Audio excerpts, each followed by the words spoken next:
vue de ces réalisations, la réhabilitation des différents bâtiments s'est imposée à leurs propriétaires.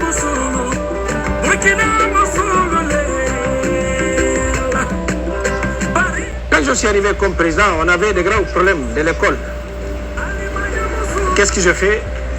C'est pour reconstruire les choses à reconstruire et construire du nouveau, certaines écoles. L'année déjà, on aura un lycée international français. C'est ces lycées-là que vous êtes en train de voir. Et les Portugais aussi, il y avait une école portugaise. Et là, ils sont en train de reconstruire une école de base. Vous voyez, la Turquie aussi, ils ont construit une école ici. Un environnement qui favorise l'excellence dans les enseignements.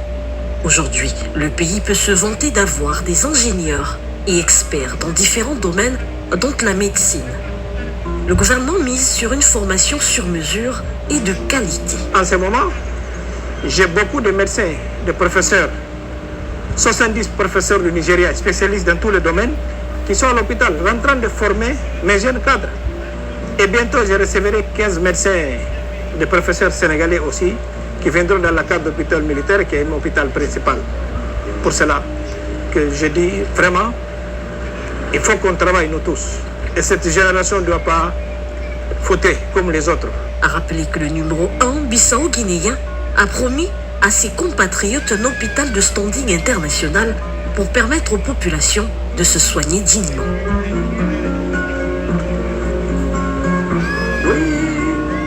C'est ce qu'on aime ensemble.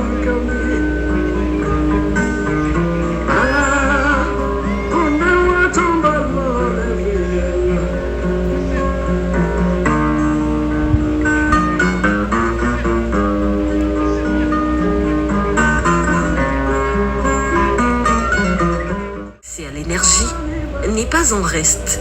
D'ailleurs, il fait aussi partie des priorités du gouvernement. Lorsque le président Embalo prend le pouvoir, le taux d'accès à l'électricité était très faible et estimé à 10% au plan national et à 20% dans la ville de Bissau. Le quotidien des populations était animé par des délestages qui affectaient les différentes activités économiques. Aujourd'hui, l'on note une nette amélioration. L'État va ainsi développer des projets qui visent à moderniser et à renforcer le taux de couverture sur l'ensemble du territoire national.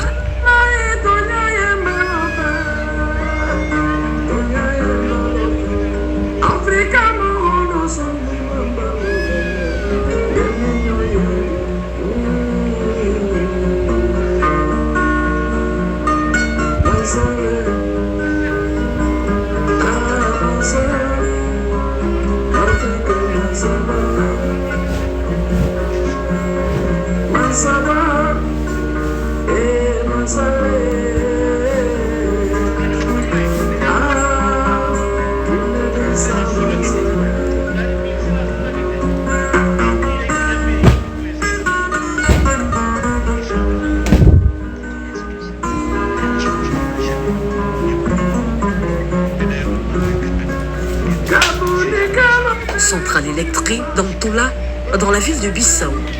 Une centrale dotée d'infrastructures modernes, salle de contrôle, séjour, magasins, ateliers, bureaux, télécommunications ou encore salle de commande. Tout y est. Par ce poste passera une partie d'électricité produite par le barrage de Kalita, dans le cadre du projet énergie de l'OMVG, qui englobe la Gambie, la Guinée-Bissau, la Guinée et le Sénégal. 4 postes de transformation ont été construits. Il s'agit de Saltino au sud, Bambadinka à l'est, Mansoa au centre et Bissau, d'où provient l'électricité devant être distribuée dans tout le pays. Ici, nous sommes à la sous-station de Antoula. Cette station est d'une capacité de 80 MVA, soit 2 transformateurs de 40 MVA chacun. La sous-station est achevée. Elle n'attend plus que la ligne d'interconnexion qui arrive. Sans énergie, le pays ne pourrait fonctionner correctement. Et c'est la raison pour laquelle il est intéressé de voir les travaux se terminer le plus vite possible. Par ce projet, la capitale guinéenne recevra 80 MW d'électricité presque le triple de ses besoins estimés.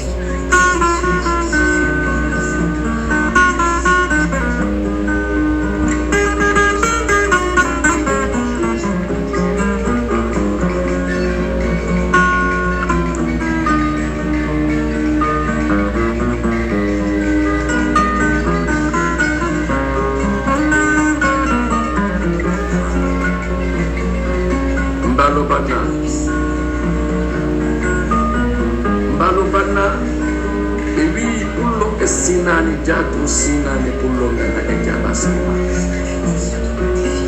pulo mawujata. Héritant d'un pays en difficulté, le président Embalo n'a pas pour autant baissé les bras.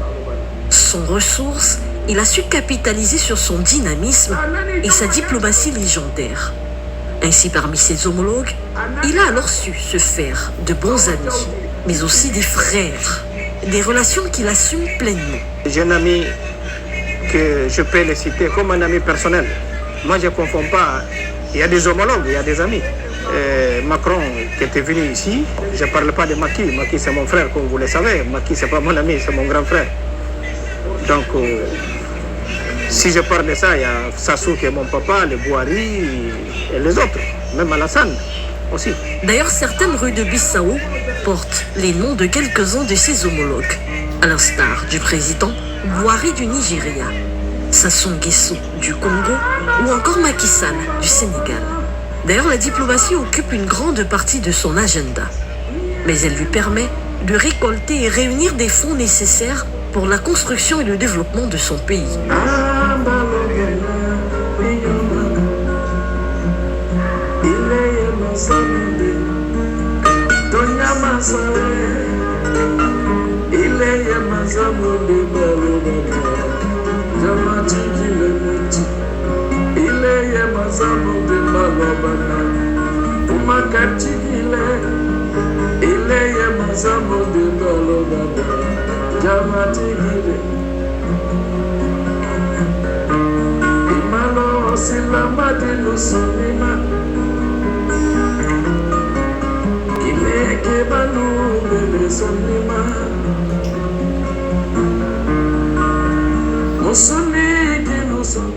Des résultats sont visibles, la Guinée-Bissau se repositionne dans le concert des nations.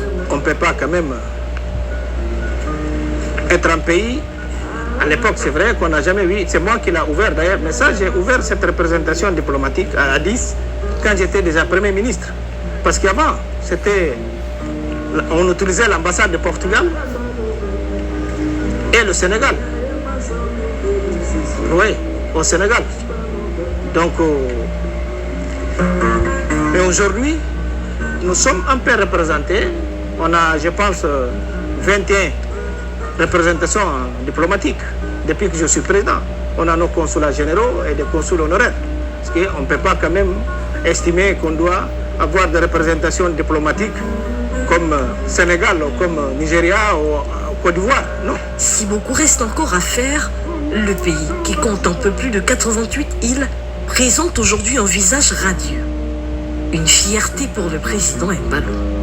Son franc-parler et son humour, dont on lui connaît, n'ont pas manqué au cours de cet entretien. Tu prends le petit déjeuner ici à 8h, à 9h30, il y a Ziguinchor, la capitale du sud du Sénégal.